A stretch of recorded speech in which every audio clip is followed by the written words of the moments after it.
இதோ நீ கர்ப்பவதியாகி ஒரு குமாரனை பெறுவாய். அவருக்கு இயேசு என்று பெயரிடுவாயாக. அவர் பெரியவராய் இருப்பார். உன்னதமானவன் குமாரன் எனப்படுவார். கர்த்தராகிய தேவன் அவருடைய பிதாவாகிய தாவீதின் சிங்காசனத்தை அவருக்கு கொடுப்பார். அவர் யாக்கோபின் குடும்பத்தாரை என்றென்றைக்கும் அரசாளுவார். அவருடைய ராஜ்யத்துக்கு முடிகிறார். இது எப்படி ஆகும்? நான் புருஷனை அறியேனே. பரிசுத்த ஆவியை உன்மேல் வைக்கும். உன்னதமானவரின் கரம் உன்மேல் நிலை வேண்டும். ஆதலால் உன்னிடத்திலிருந்து பிறகும் பரிசுத்தம் உள்ளது தேவனுடைய குமாரன் எனப்படுவார். இதோ நான் ஆண்டவருக்கு அடிமை. உம்முடைய வார்த்தையின்படி எனக்கு ஆகக்கடவுள்.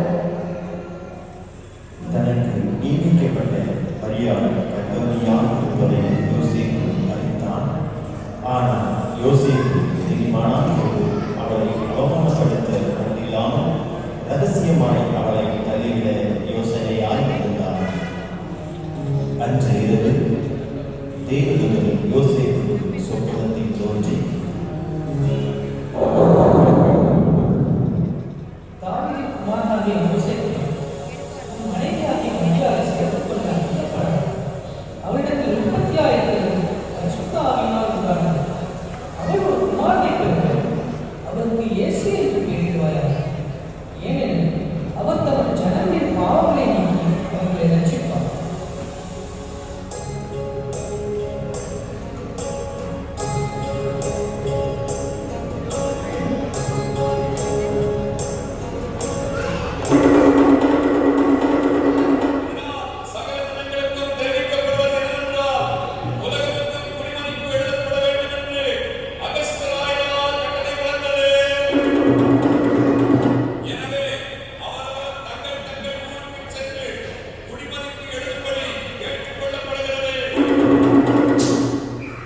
யோசேப்பு தான் தாவீதின் வம்சத்தாரும் குடும்பத்தாருமாய் இருந்தபடியினாலே தனக்கு மனைவியாக நியமிக்கப்பட்டிருந்த கர்ப்பவதியான மரியாளுடனே குடிமதித்து எழுதும்படி தாவீதின் ஊருக்கு சென்றார்கள்.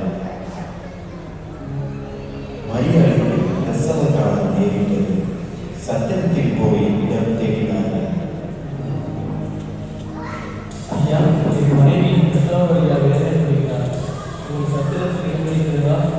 இல்லை ஐயா.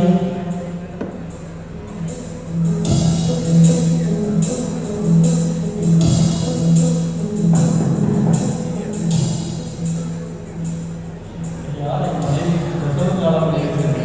ஒரு சத்திரத்தில் இருக்கிறதா? இடம் காலியமே இல்லையே. சத்திரத்தில் இடம் இல்லாததினால் அங்கிருந்த மாட்டு தொழுவத்திற்கு சென்றார்கள். அவள் தன் முதல் பெயரான வாரனை பெற்றெடுத்தாள்.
அப்பொழுது அந்த நாட்டிலே மெய்ப்பர்கள் வயல்வெளியில் தங்கி ராத்திரியிலே தங்கள் மந்தையை காத்துக் கொண்டிருந்தார்கள். அவ்வேளையிலே கர்த்தருடைய தூதன் அவர்களை நோக்கி, பயப்படாதீர்கள்.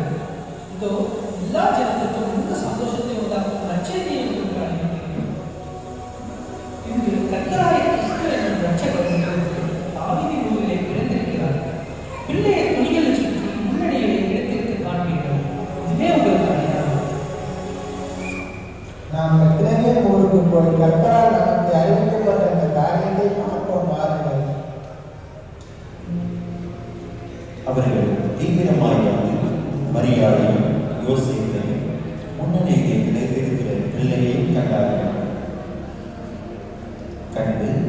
அந்த பிள்ளையை குறித்து தங்களுக்கு சொல்லப்பட்ட சங்கதியை பிரசித்தம் பண்ணினார்கள்.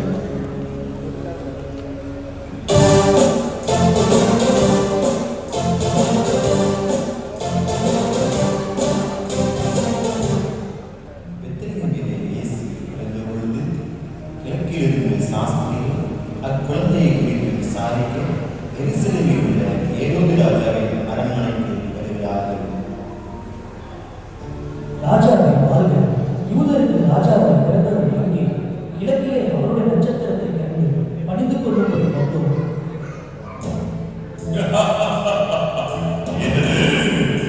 யூதருக்கு ராஜா, பிரதான ஆசாரியரே, வேதவாதிகளே, எல்லாரும் இங்கே வாருங்கள்.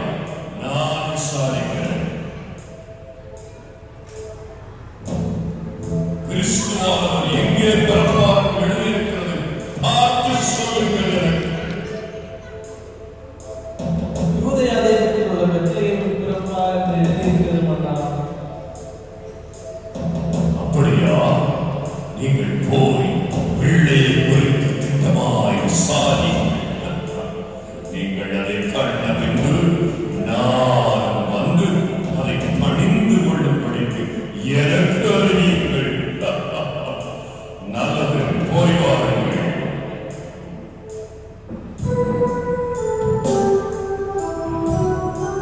வீதியைக்கான சாஸ்திரிகள் செய்கிறார்கள். அவர்கள் கிழக்கிலே கண்ட நட்சத்திரம் பிள்ளையை இடுவதற்கு அவர்களுக்கு முன் சென்றது.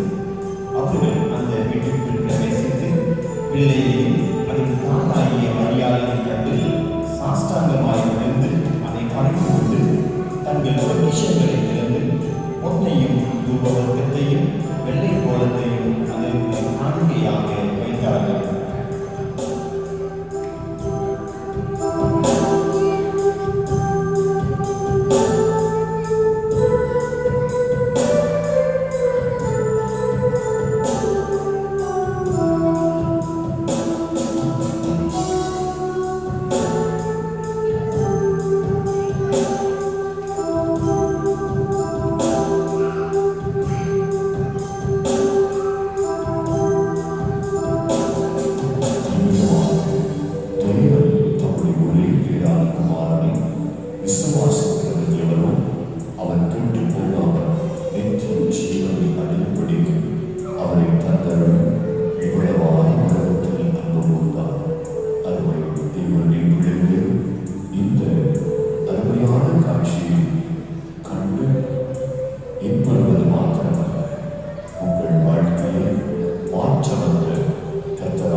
வாழ்க்கையை ஆசீர்வதித்து நித்திய ஜீவனை உங்களுக்கு